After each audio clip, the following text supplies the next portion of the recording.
A Bíblia diz no livro de Mateus, no capítulo 17, nos versículos de 1 a 27.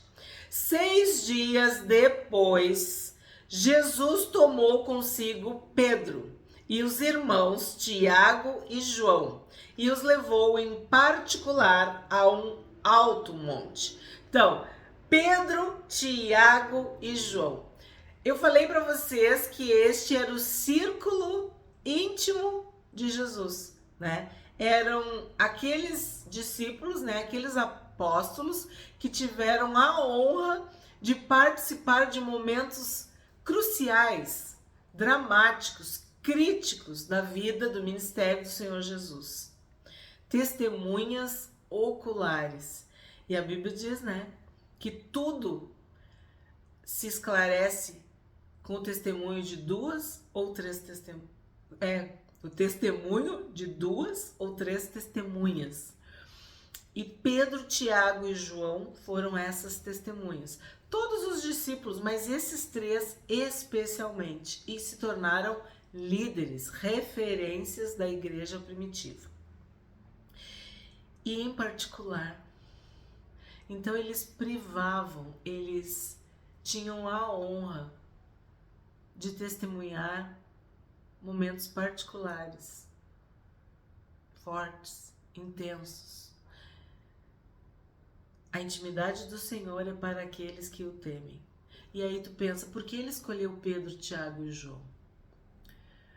Eles foram os primeiros a serem chamados por Jesus. Pedro, Tiago e João. E Jesus foi transfigurado diante deles. O seu rosto resplandecia como o sol, e as suas roupas se tornaram brancas como a luz. No alto do monte, o rosto de Jesus resplandecia como o sol. E nós estudamos em Êxodo, capítulo 34, versículo 29, que o rosto de Moisés, quando ele falava com Deus, também resplandecia. Então aqui tem um cumprimento, aqui tem uma referência ao que nós estudamos no Pentateuco. 3. E eis que lhes apareceram, olha quem? Moisés e Elias, falando com Jesus. Por que Moisés e Elias? A lei e os profetas.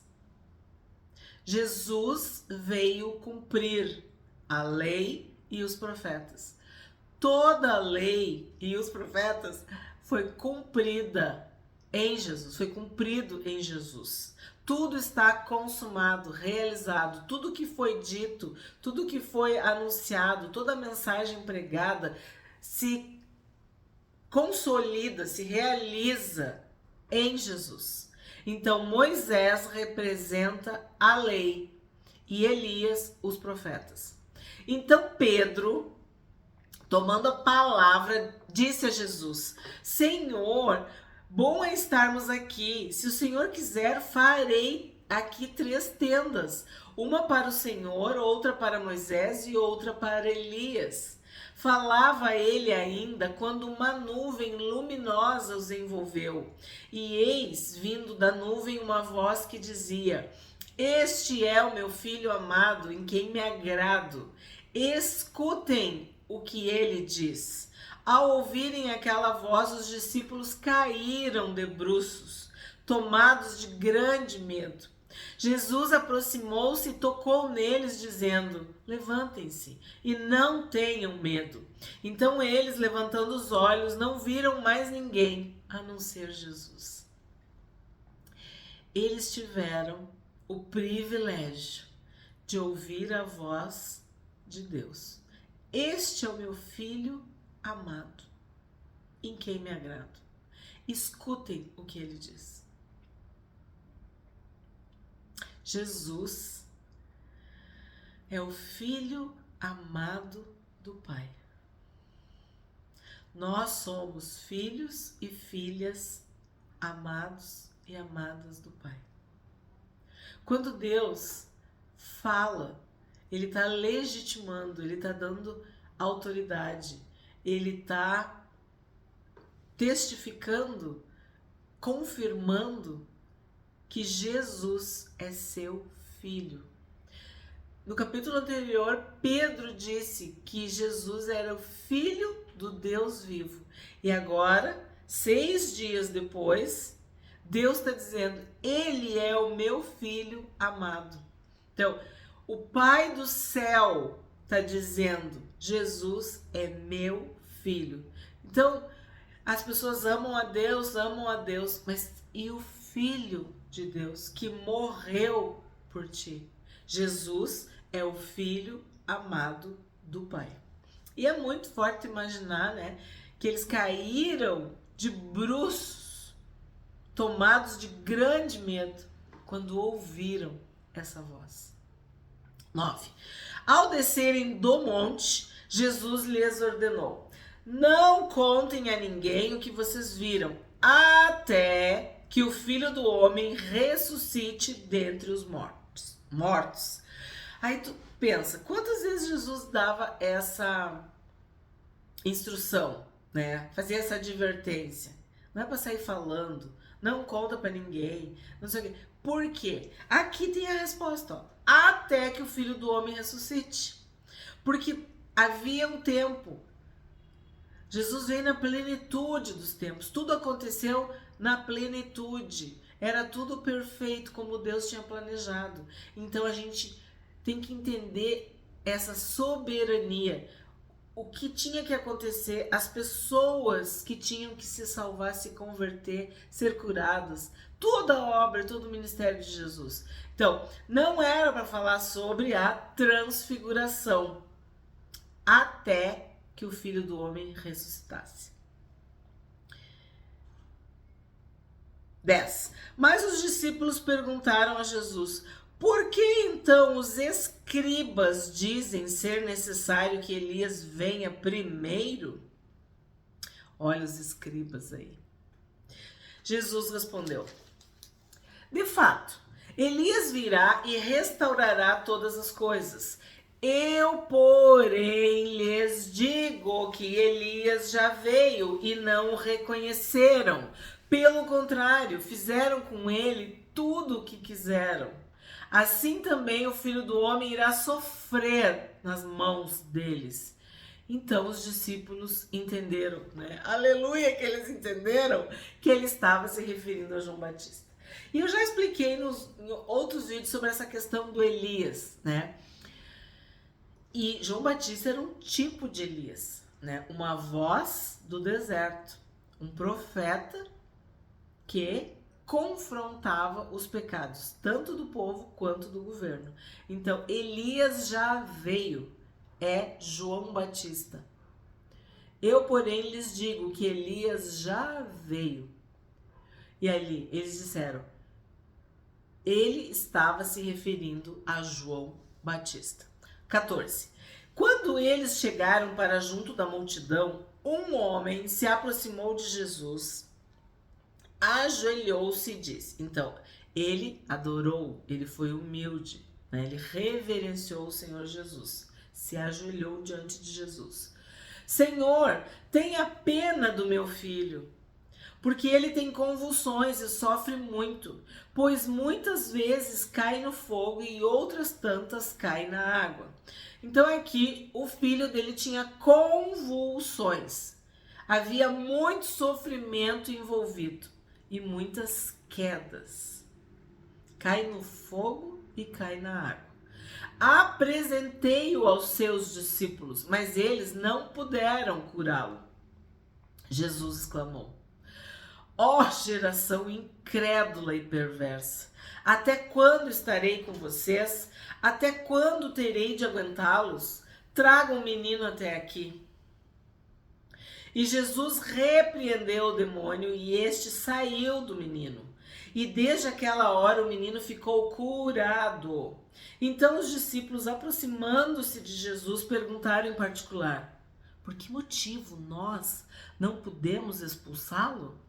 Jesus respondeu, por causa da pequenez da fé que vocês têm.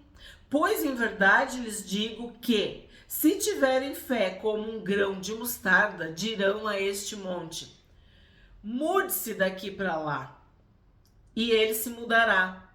Mude-se daqui para lá, e ele se mudará. Nada lhes será impossível. Olha quanto é, sabe?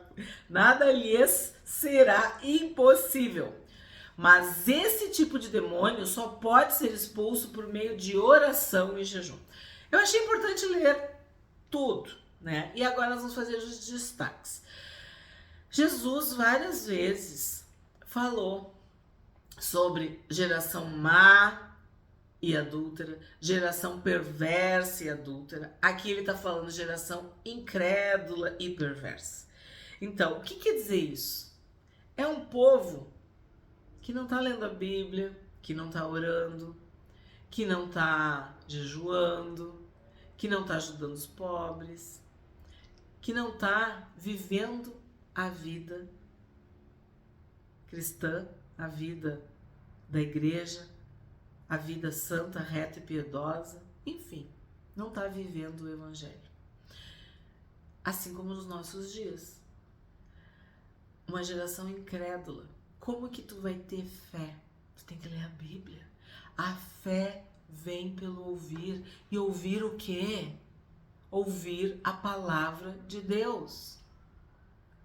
Perversa, a gente viu no outro capítulo, é que perverte o juízo, perverte o direito, perverte o que é certo, muda as coisas de lugar, chama o que é mal de bem e o que é bem chama de mal, quer dizer, perverte. Então é uma geração incrédula e perversa. E eu já alguns vídeos já falei para vocês sobre a questão de repreender, expulsar e amarrar os demônios. E eu disse para vocês que teve alguns capítulos muito longos, né? Então eu não consigo trabalhar tudo. Mas eu disse, não se preocupem porque nós vamos ter mais tempo e isso vai aparecer de novo. Pois bem, neste capítulo 17, nós podemos aprofundar um pouco mais essa questão. Por quê?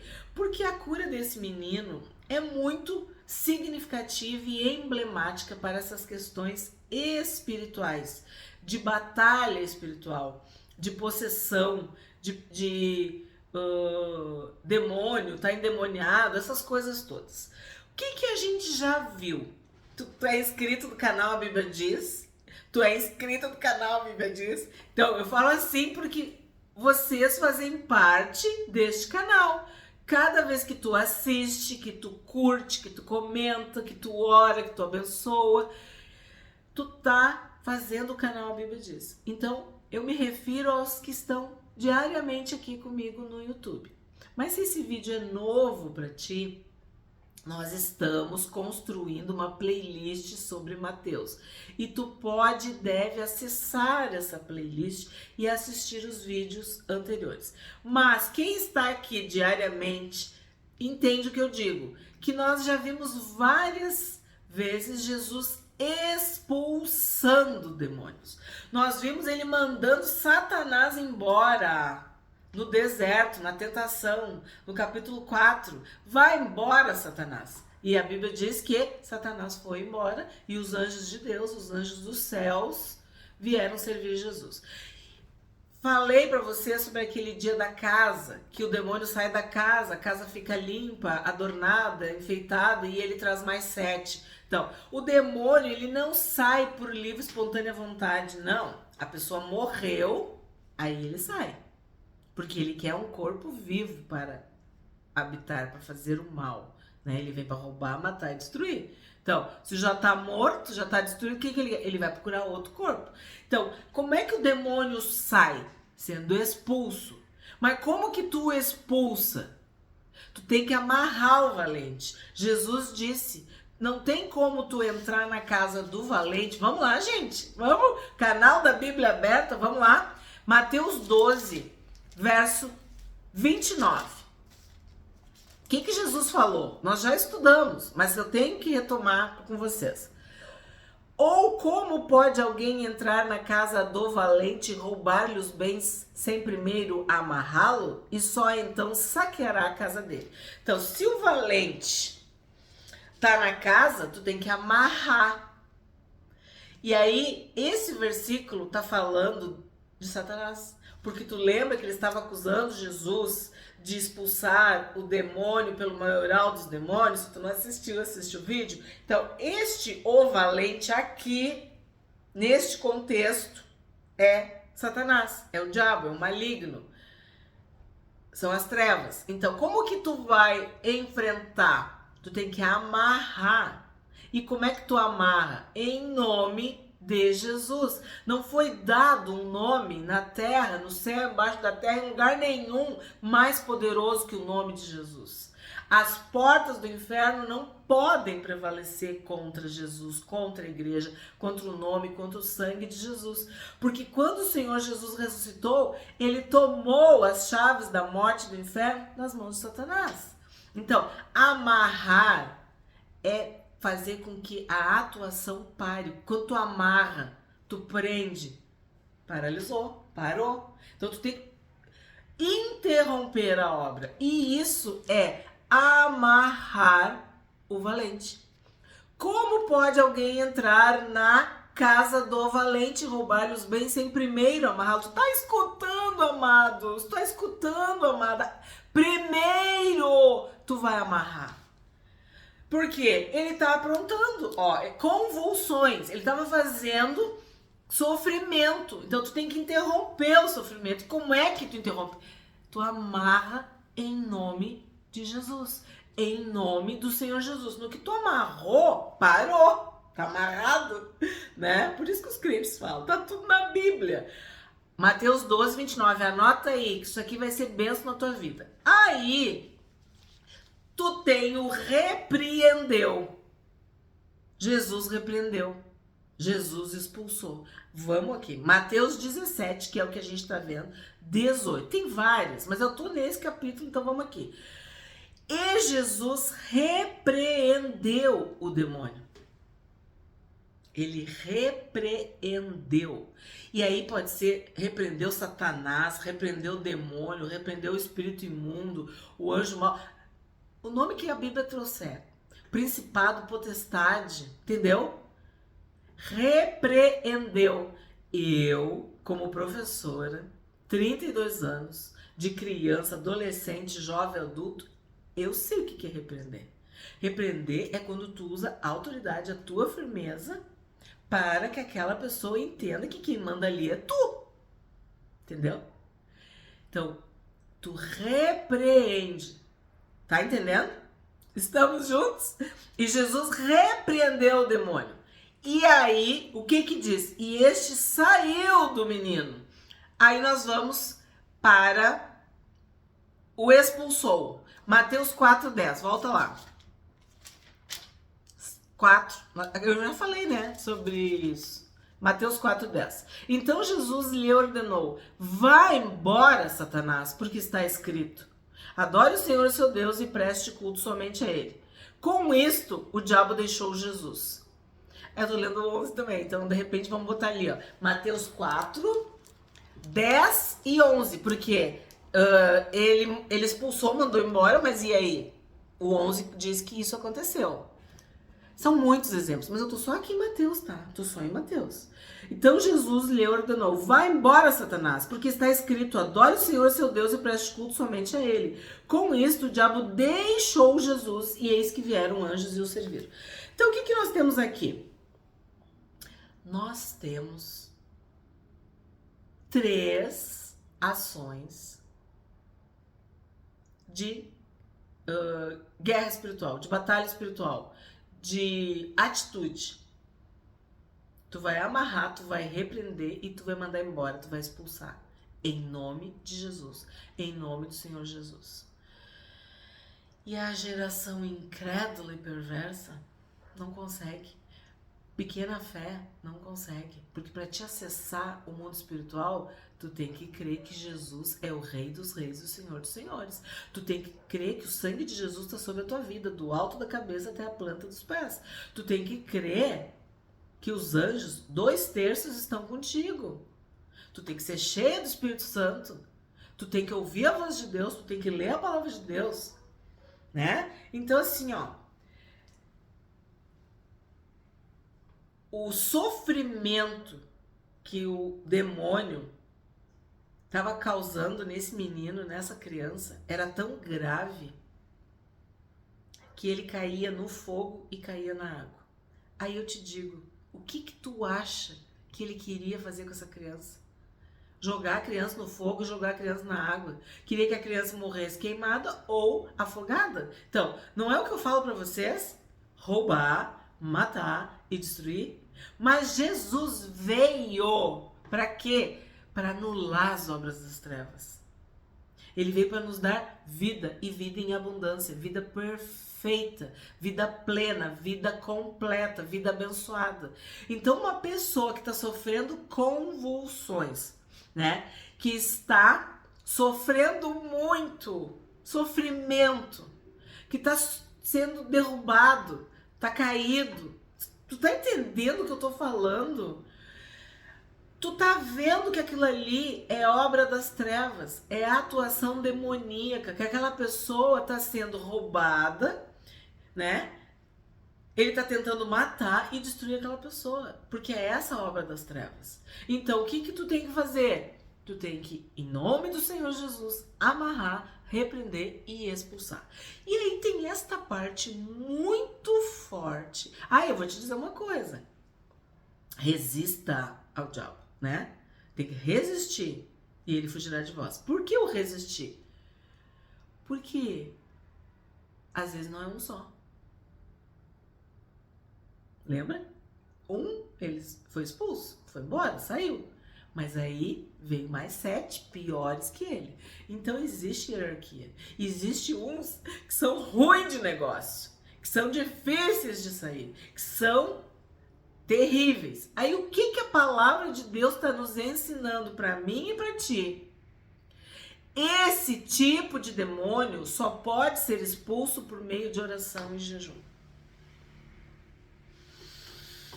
Por que não consegue expulsar? Por que não sai? Por que não muda de vida? Porque tem que orar e jejuar. O Senhor Jesus, o Filho amado do Pai, o Filho de Deus, o Filho de Davi, o Filho do homem, o Filho de Abraão, o Rei dos Reis, o Senhor dos Senhores, ele jejuou 40 dias e 40 noites para enfrentar o próprio Satanás e para mandar embora o próprio Satanás. Então, tem tipos de demônio que só são expulsos por meio de oração e jejum. Então, gente, isso é muito forte, muito sério. E a nossa luta não é contra carne e sangue, não é contra pessoas. Não é contra o teu pai, contra a tua mãe, contra o teu filho, a tua filha, teu irmão, tua irmã, teu chefe, teu sogro, tua sogra, teu vizinho, contra o governador, o presidente. Não é contra as pessoas, contra os juízes, não. É contra principados e potestades. Quando nós estudamos Efésios, foi muito importante. Te convido a assistir essa playlist. Efésios mostra que nós estamos diariamente numa guerra, numa batalha espiritual. Por isso que tu tem que ter o capacete da salvação, tu tem que ter a espada do Espírito, tu tem que ter o escudo da fé, tu tem que ter o cinturão da verdade. Um crente mentiroso, sabe? Desonesto, que moral vai ter para mandar um demônio embora? Tu entende? Tu tem que ter o capacete da salvação, tu tem que ser salvo. Tu tem que ter tido a tua mente renovada, transformada, purificada, limpa, lavada, né? Lembra das mãos limpas que a gente viu? Então, se as tuas mãos não estão limpas, como que tu vai segurar uma espada? Como que tu vai segurar um escudo? Tenta tenta fazer alguma coisa com as mãos sujas, não vai conseguir. O cinturão da verdade que te envolve. Tu tem que falar a verdade, sim, sim, não, não. O que passa disso é do maligno, é do inferno. Então como é que tu vai expulsar o maligno se o maligno tá usando a tua boca pra te mentir? Para que tu mintas, né? E a couraça da justiça, quer dizer, tu é íntegro, tu é honesto, ninguém vai te trair, ninguém vai te dar facada pelas costas. Tu tá guardado por frente e por trás na tua retaguarda, é a promessa de Deus para nós. Mas tem que ter a couraça da justiça, e Jesus é a tua justiça. Mas também tu tem que ser íntegro, tu tem que ser honesto, tem que ser correto, tu tem que estar dentro da palavra. E o que é teus pés? Para tu não cair, não escorregar, não tropeçar. Calçado com o evangelho da paz. O que é o evangelho da paz? Tu fala de Jesus. Onde quer que tu ande, tua luz brilha. As pessoas têm que saber que tu é crente, que tu é cristão, que tu é evangélico, que tu é Bíblia. Depende do lugar, né? Tem várias gírias. Tu entende? Então assim, ó, não adianta fazer as regrinhas se tu não tiver com a armadura de Deus, a armadura da fé.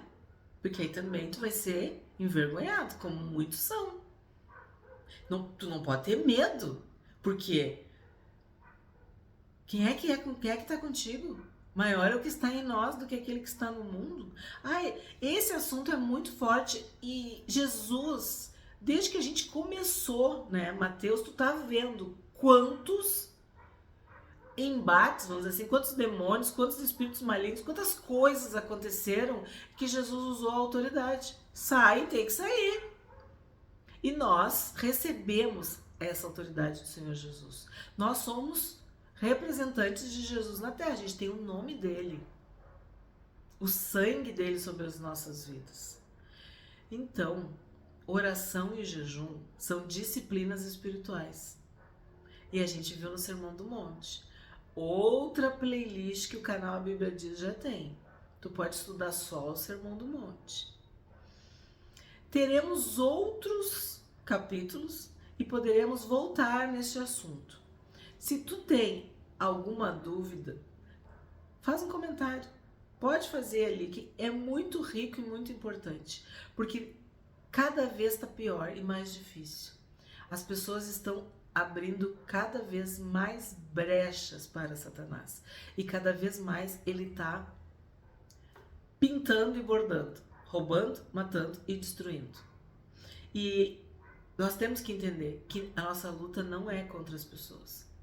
Nós devemos falar de Jesus para as pessoas. Mas sim, tu tem poder para amarrar, repreender e expulsar, em nome de Jesus. Amém? 22. Quando eles estavam reunidos na Galileia, Jesus lhes disse: o Filho do Homem está para ser entregue nas mãos dos homens, e estes o matarão, mas ao terceiro dia ressuscitará. Então os discípulos ficaram muito tristes. Aí eu vou te dizer, eles não estavam entendendo nada, né? Assim como nós, que muitas vezes não entendemos o poder do sofrimento nas nossas vidas. Sabe o ouro que vai para o fogo e é refinado, purificado, se torna cada vez mais valioso? O Senhor Jesus teria que ser preso, humilhado, morto, ressuscitado, viver de novo. Essa era a obra. Aí ele poderia ser o nosso Salvador e o nosso Senhor. Se ele tivesse sido preso e morto, tantos foram presos e mortos. Não, ele tinha que ser preso, morto e ressuscitar. Tudo tinha que se cumprir. E eles ficaram muito tristes. Por quê? Porque eles não entenderam. Eles não estavam entendendo. Eles não estavam discernindo que isso era a salvação deles. E é muito forte quando Jesus fala para Pedro numa ocasião, que depois a gente vai ver direitinho, quando tu te converteres. Porque o que acontece? Muitas vezes tu estás no meio, tu estás conosco, mas tu não é um dos nossos. Tu ainda não te converteu, tu ainda não te arrependeu, tu ainda não confessou, tu ainda não te entregou, tu ainda não mergulhou de corpo, alma e espírito nesse mar, nesse rio. Então, isso é fundamental para que tu entenda que é o que a Bíblia diz, que a nossa leve e momentânea tribulação produz um peso eterno de glória. Então, o sofrimento que Jesus passou, nós também passamos. Em escalas menores, maiores, depende. Tem pessoas que hoje, 2025, estão sendo presas, mortas. Estão sofrendo por causa do Evangelho. E muitos santos ainda morrerão. Nós vimos no Apocalipse também o sangue dos santos, dos profetas. Então, eles ficaram tristes. Isso me chama a atenção. Porque Jesus já tinha dito no Sermão do Monte que quando tu for perseguido, tu for preso, caluniado, tudo aquilo tu deve te alegrar e glorificar. Porque significa que assim como Jesus foi perseguido, nós também seremos. Então eles não estavam ainda entendendo. Eles estavam seguindo Jesus, mas eles não tiveram o total discernimento, a revelação completa.